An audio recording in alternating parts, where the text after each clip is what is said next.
तो हेलो बच्चों, कैसे हो आप सब। आज हम पढ़ेंगे बायोलॉजी का पहला चैप्टर क्लास 10 का, जो है लाइफ प्रोसेसेस। बताइए लाइफ प्रोसेसेस किसे कहते हैं। जो लिविंग ऑर्गेनिज्म में जो लाइफ प्रोसेसेस होता है, लिविंग ऑर्गेनिज्म का जो लाइफ है, उस लाइफ को कंटिन्यू करने के लिए जो जो प्रोसेसेस उस बॉडी के अंडर किया जाता है, उसे हम लाइफ प्रोसेसेस कहते हैं। ठीक है, उसका एक सिंपल डेफिनेशन हम बोल सकते हैं, the job of both maintenance and growth of an organism is called life processes. Okay, the job of both maintenance and growth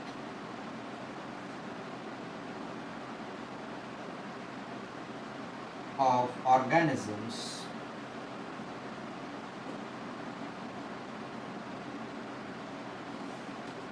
can add living organisms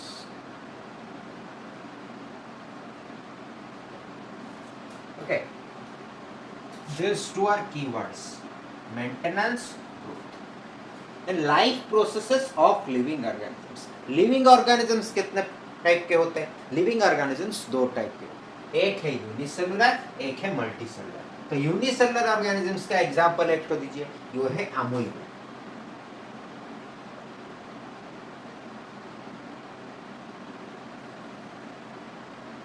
ठीक है, और मल्टीसेलुलर का ह्यूमन बीइंग हो जाएगा। समझ में आएगा? तो ह्यूमन बीइंग या फिर, ठीक है, ये सब कौन से ऐसे लाइफ प्रोसेसेस डिस्प्ले करते हैं या प्ले करते हैं? तो पहला तो होगा रेस्पिरेशन एंड ब्रीदिंग, क्योंकि अगर वो रेस्पायर नहीं करेंगे तो ये वो जिंदा नहीं रहेंगे। समझ में आया? फिर जिंदा रहने के बाद दूसरा क्या, रहने के लिए दूसरा क्या इंपॉर्टेंट है? खाना खाना, जो कि है न्यूट्रिशन। ठीक है, अब न्यूट्रिशन ये हो गया पॉइंट 1 आपका, ये हो गया पॉइंट 2 आपका, फिर पॉइंट 3 पे आएगा क्या? जो भी आपने खाना खाया, वो जो न्यूट्रिशन लिया, उस न्यूट्रिशन को डाइजेस्ट करके वो न्यूट्रिशन सिस्टम में डाइजेस्ट हो गया, फिर वो आपके डिफरेंट सेल ऑर्गेनल्स तक, सेल ऑर्गन्स तक पहुंचने के लिए जो सिस्टम की जरूरत है, ट्रांसपोर्ट सिस्टम को, उसे हम बोलते हैं ट्रांसपोर्टेशन और सर्कुलेशन सिस्टम। क्या बोलते हैं? ट्रांसपोर्टेशन और सर्कुलेशन सिस्टम। ठीक है, अच्छा, फिर क्या आया?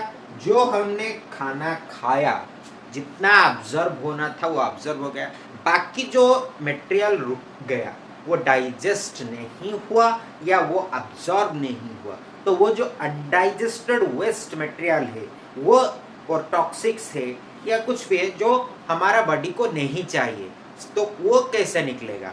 उससे जो सिस्टम हम निकालते हैं उसे बोलते हैं एक्सक्रीटरी सिस्टम। ठीक है, उसे क्या बोलते हैं? Excretory system. और उसे हम बोलते हैं एक्सक्रीशन, सॉरी, एक्सक्रीटरी सिस्टम के द्वारा एक्सक्रीशन किया जाता है। ठीक है, रेस्पिरेटरी सिस्टम के द्वारा रेस्पिरेशन, डाइजेस्टिव सिस्टम के द्वारा न्यूट्रिशन, और नर्वस सिस्टम के द्वारा ट्रांसपोर्टेशन, और एक्सक्रीटरी सिस्टम के द्वारा एक्सक्रीशन। ठीक है, तो ये जो 4 प्रोसेसेस है, ये वाइटल प्रोसेसेस है। अगर इनमें से एक भी प्रोसेसेस रुक गया तो हमारा जो लाइफ प्रोसेस है, या हम जिंदा नहीं रह पाएंगे। ठीक है, तो ये 4 प्रोसेसेस के बारे में हम इस चैप्टर में पढ़ेंगे, और प्लांट्स के भी इस 4 प्रोसेसेस के बारे में जानेंगे। ठीक है, तो ये जो रेस्पिरेशन, न्यूट्रिशन, ट्रांसपोर्टेशन, इनका जो डेफिनेशन है वो हम पहले जानते हैं कि न्यूट्रिशन किसे कहते हैं। ठीक है, पहले थोड़ा उनका डेफिनेशन जान।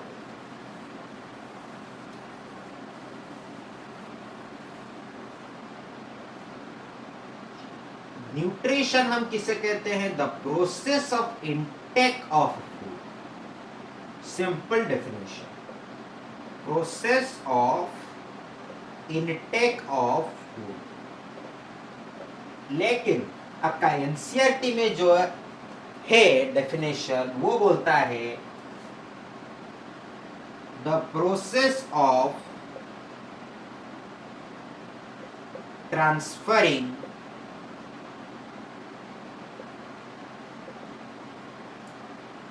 sources of energy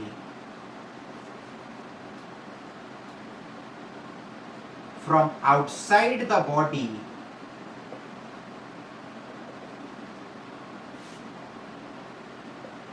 of a living organism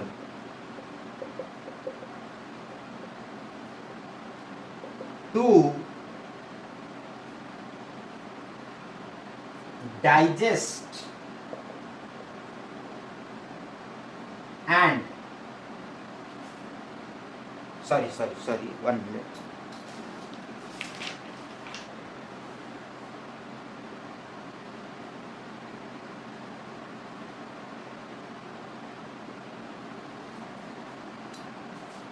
The process of transferring sources of energy from outside the body of a living organism to inside is called nutrition.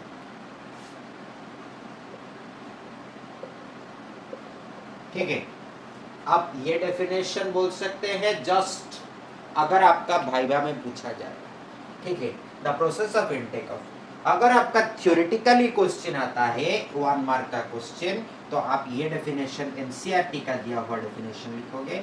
ये आपका एनसीईआरटी का डेफिनेशन है.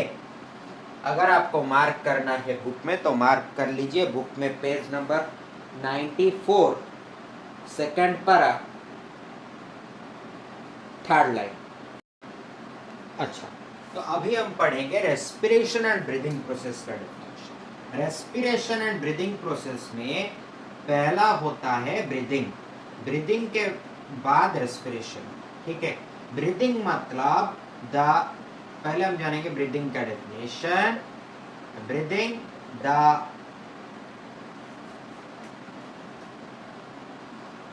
Intake of fresh air,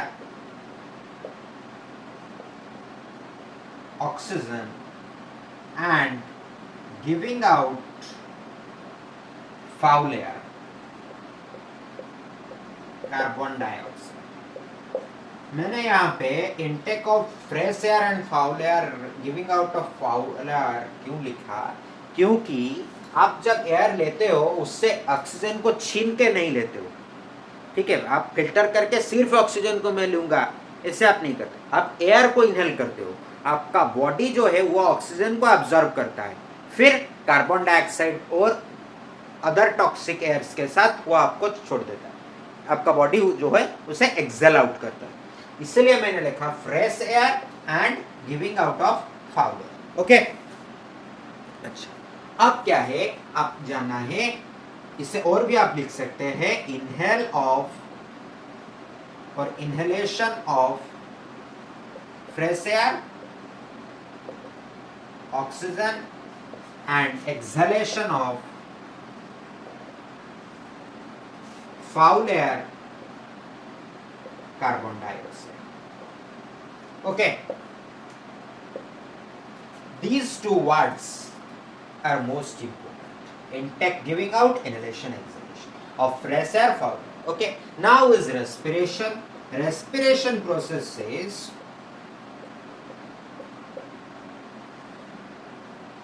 the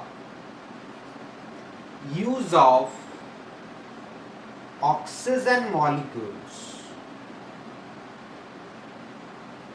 taken in during the process of breathing to break down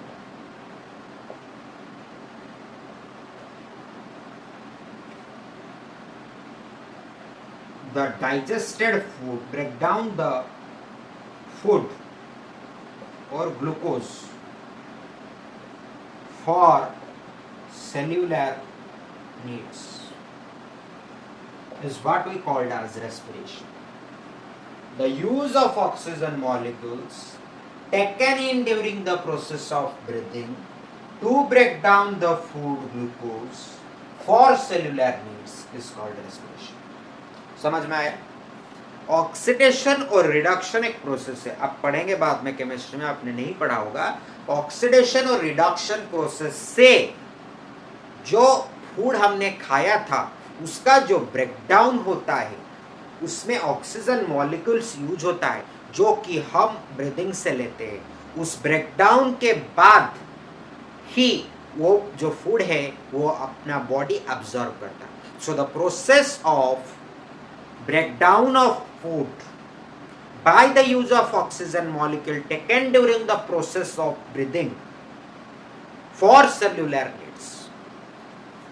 Okay, the use of oxygen molecules taken in during the process of breathing to break down the food glucose for cellular needs is called respiration. अब respiration का एक equation है वो हम जानेंगे, ठीक है?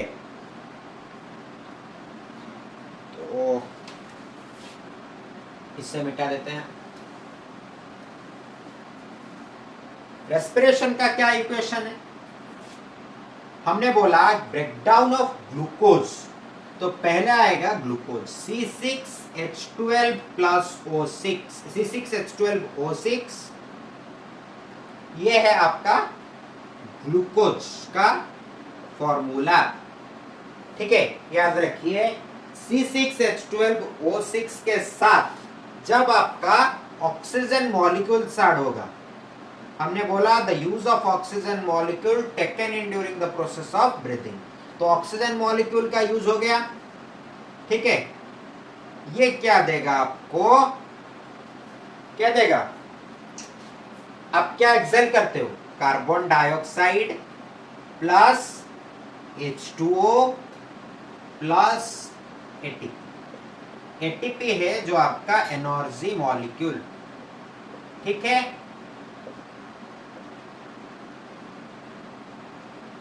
And ATP का जो फुल फॉर्म है वो है एडिनोसाइन ट्राइफॉस्फेट, ओके? समझ में आया रेस्पिरेशन के बारे में, ठीक है? ATP's full form is adenosine triphosphate. Okay, clear till this much? We will read in next class about nutrition in human beings and other organisms. Thank you.